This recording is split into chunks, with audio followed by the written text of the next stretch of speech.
what I'm trying to do is get us all into the same mindset, my mindset. Doesn't mean it's the best mindset, and most of the time it's a terrifying place to be.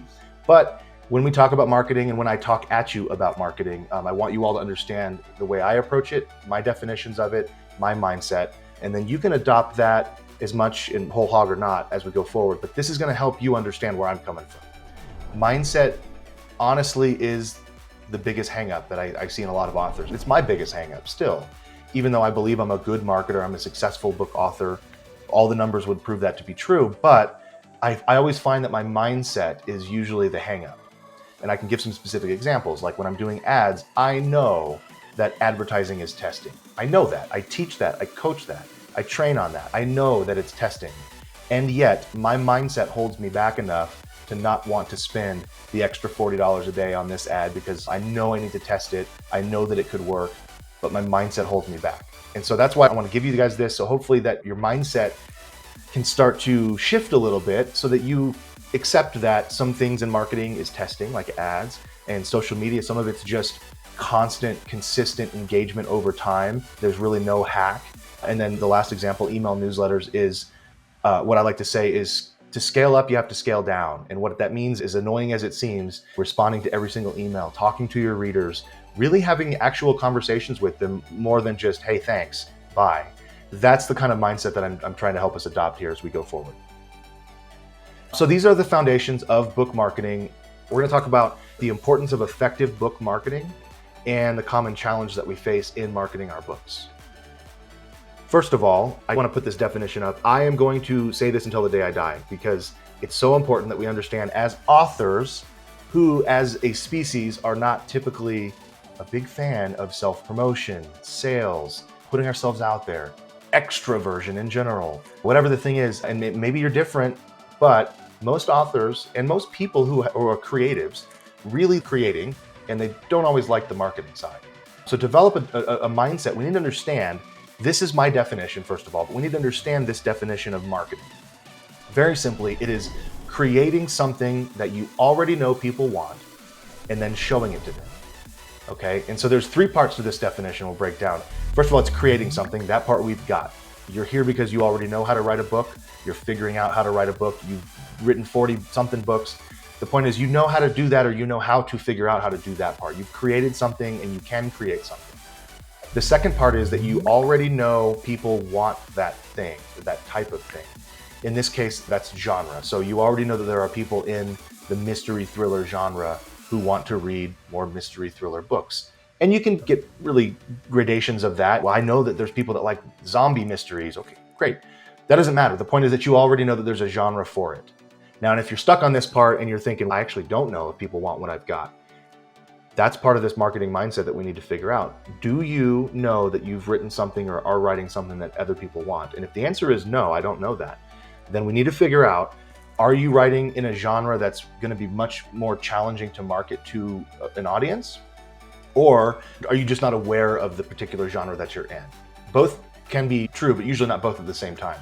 Usually it's one or the other. Authors will write in a genre without really understanding that's the genre they're writing in. A good example of this is thriller. I don't believe is a genre as much as I believe it's a style. So you can have a science fiction thriller. It's space opera, but it's really written as a thriller pacing wise. We know who the bad guy is up front, and we use all kinds of crazy technology and weapons, and it's in space. So therefore it is a science fiction genre novel, but it's got this thriller feel. So a lot of authors will come and will say, hey, yeah, I write thrillers. And then you start reading it and you realize, actually, this is historical romance. When you've got some Knights Templar guys and it makes it it feels like a thriller the way you're writing it, but it's historical romance. So I don't want to harp on genre too much because that's not what we're talking about. But if that's you, if you're like, I don't really know what genre it is, there's some research I think is worth doing on your part to figure out that genre first. Because as I like to say, it's so much easier to market a book to an existing audience than it is to craft an audience to fit your weird book that doesn't fit in a genre. Does that make sense? So if you go out there and go, well, I really like zombies and I really like Knights Templar and I really like platypuses, and I want to make them all, I'm a platypus main character who's a Knights Templar who is actually in space. All of a sudden you've got these genres that you're just going all over the place. There's not a market for that already. There's not an audience for that already. We'll talk about audience in a little bit, but genre-wise, it's really important to know where you are and where your books are. As we go forward with marketing, we got to know that you're creating something that you already know people want. And then the third part of this is just showing it to them. That's all marketing is. It's just saying, hey, person who I already know likes Knights Templar Platypus novels, and there's a huge audience for it. I found you. I've got a book for you. And they'll say, that's awesome. I love reading that stuff. How much does it cost? How do I get it? So you basically start that conversation. That's what the marketing is. Book marketing is the same thing. You just put a book in. So it's creating a book that you know readers already want, and then you just show that book to them. And you can do that by marketing. And the three ways we're going to do that, the three buckets are social media, email marketing, and advertising. Those are the three things that I want you to be doing at all times, basically. And this isn't like a corporate strengths thing where it's focus on your strengths and not your weaknesses. If you're weak in social media, I don't want you focusing on the other two at the expense of social media. I do believe that all three are foundational for a successful book author career. That doesn't mean you have to be the world's foremost expert in social media. It does mean that you're missing a lot of low-hanging fruit if you ignore social media completely. And on that note, like I said, marketing doesn't have to be pushy, salesy, smutty, sleazy, whatever word you want to throw in there. It's just about creating that thing they want and then showing it to them. Sounds simple, doesn't it? Effective book marketing, the reason we want to do this, these are all pretty obvious. It sells books, right? If we do marketing well, we're gonna sell more books, make more money. More money's great, we love money. But it builds your reputation or your readership. Long-term success is what this is. It's basically, you are going to have books selling for you long into the future. That's what we want. This is where the backlist comes in, right? Your reputation, your readership. If you build that well, those people you get will go and look at your backlist and say, oh, I wanna read all this stuff or all her stuff.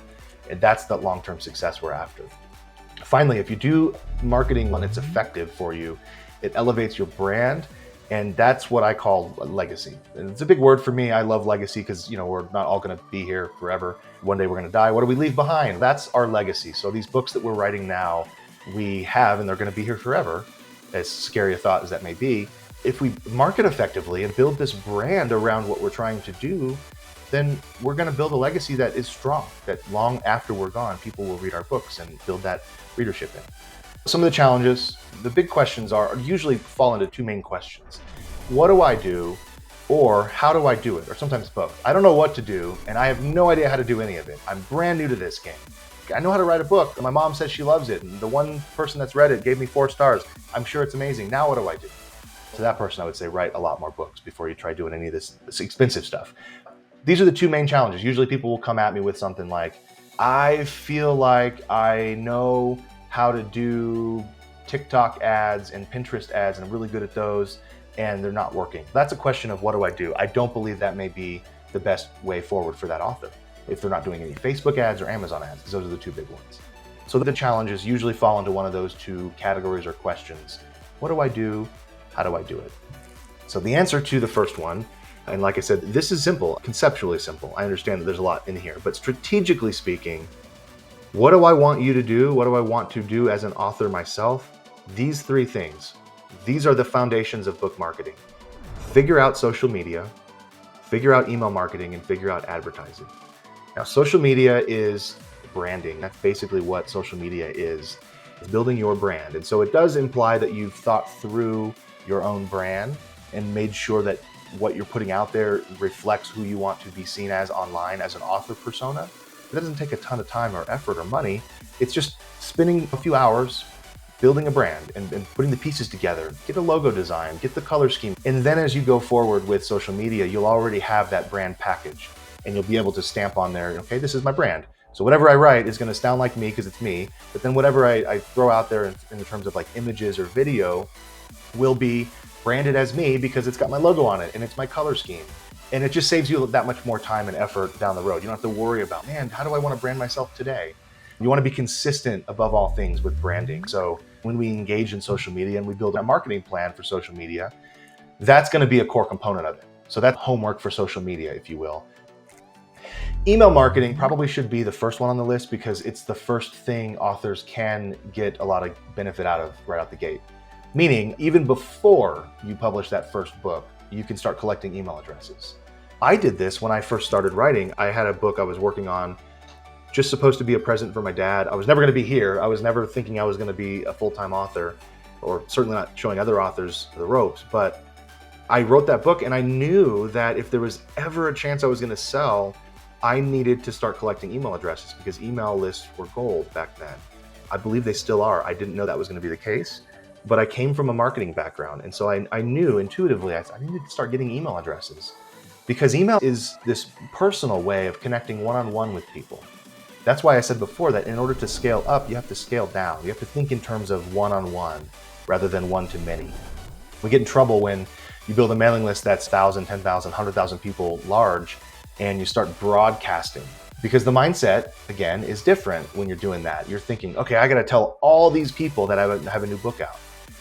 More effective email marketing looks a lot of times like one-on-one. Like even though you're writing a broadcast email to all these people, if you pick one of those people and write a personal letter to them, you can say, hey reader, I hope that you're doing well this holiday season. Anyway, you just get more personal with things. You're writing to one person and then you send it to many people. But the point is, if you focus on scaling down, then your scaling up gets more effective. I knew that the best thing I could do for myself as a young author was to figure out how to get people's email addresses, start emailing them. Hey, here's the progress of this book. Oh, if you like National Treasure, you're gonna love this. Oh, I just watched Indiana Jones. I'm gonna put this in my book. And I was getting those 5 people, whoever was on the list at the time, excited about this. And then I released the book, those 5 people bought it, and I never stopped. Email marketing is so crucial for what we do as an author. If you're not doing it, or you don't think you're doing it well, that's the area to focus on. Because usually it's the cheapest. Social media can be free, of course, too, but time commitment is very real. And social media usually takes a lot more time. Email marketing is cheap, fast, easy. It's usually something that we can access right away.